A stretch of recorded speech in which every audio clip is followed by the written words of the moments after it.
Legendary guitarist Steve Cropper has died. He was 84 years old. I'm John Bowden from Rock History Music.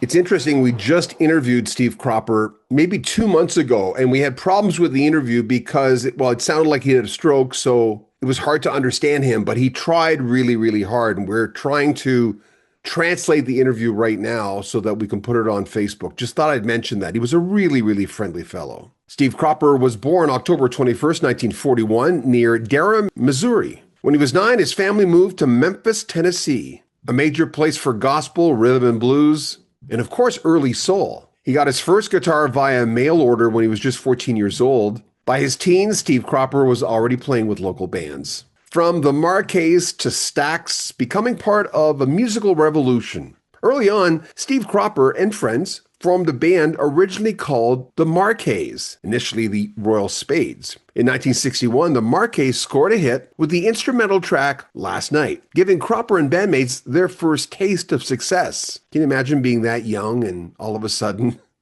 you're on the charts? But there was much more to come when it came to Steve Cropper. Around that time, the record label, then called Satellite, became what is now legendary Stax Records. Cropper, through the Marquets, became a house musician for the label. Now let's get into Booker T and the MGs. History is being made. Defining the Memphis soul sound. In 1962, Cropper co-founded what became the core band, Booker T and the MGs. Members included organist Booker T. Jones, bassist Donald Duck Dunn, and drummer Al Jackson Jr. Their breakout was a song that would change the landscape of music.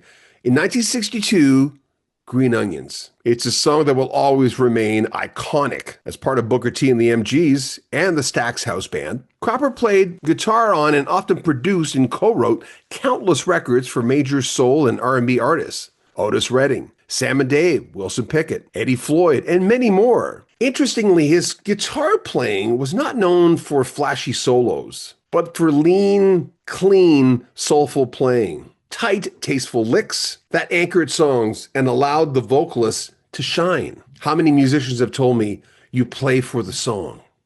And he did. And it was that style that helped define Memphis soul. Let's talk about songwriting and hit records. Cropper co-wrote several of the biggest soul classics ever recorded, including Sitting on the Dock of the Bay with Otis Redding, released shortly after Redding's tragic death. In the Midnight Hour for Wilson Pickett. Knock on Wood for Eddie Floyd. His name also gets a shout out in the 1967 hit Soul Man by Sam and Dave. Mid-song, Sam Moore ad-libs Play It, Steve, as Cropper plays his distinctive guitar riff. And of course, when it comes to Steve Cropper, there was much even after, beyond Stax Records. Production, solo work, and the Blues Brothers. In 1969, Cropper released his first solo album with a little help from my friends, exploring his own musical style outside the house band work. He left Stax, then widely regarded as the soul R&B powerhouse around 1970. After that, he co-founded TMI Studios and worked as a producer-guitarist with rock legends and newer names as well. It was broadening his repertoire outside of Memphis.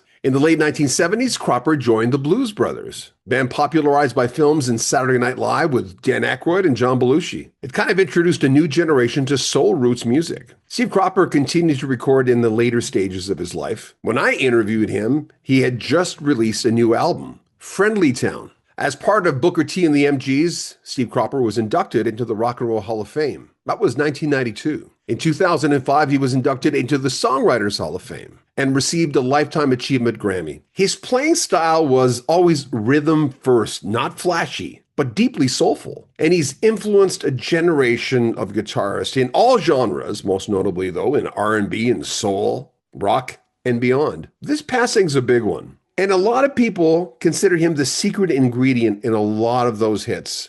An ingredient that went on when he wasn't playing, from guitarists who were inspired by him. As a member of a radically integrated band at a time when segregation was still widespread in America, Booker T and the MGs also had cultural significance beyond music, symbolizing unity and collaboration across racial lines. Cropper often reflected that at Stax. There was absolutely no color. We were all there for the same reason, to get a hit record. As mentioned, Steve Cropper passed away today He was 84 years old. He died in Nashville, Tennessee. As been reported, he was in a rehabilitation center for the last few months. When I talked to him, he sounded like he had a stroke because he had problems talking. But as I mentioned off the top, he really tried and he was so friendly. His death, of course, marks the end of a really remarkable era in music. Music that helps shape and inspire.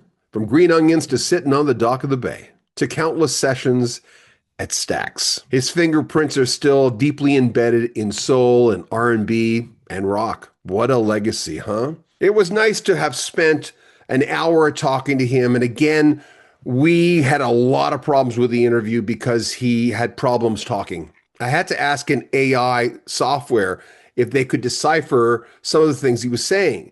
Now, if you talk to an artist that's in his 80s, chances are he's telling the same story in a very similar way that he's told it before. So we looked at old interviews as we were trying to transcribe this interview so we could put it underneath you. We had the same problem with Alan White. Near Alan White's life of, yes, the drummer, he was having problems talking. It was hard to understand him. But Steve Cropper was a whole other thing. So we're going to try to put that up for you. It was a real nice conversation. But seriously, some of the things he said we couldn't understand. And I'm not trying to disrespect him. I mean, he was just an older man who had medical issues.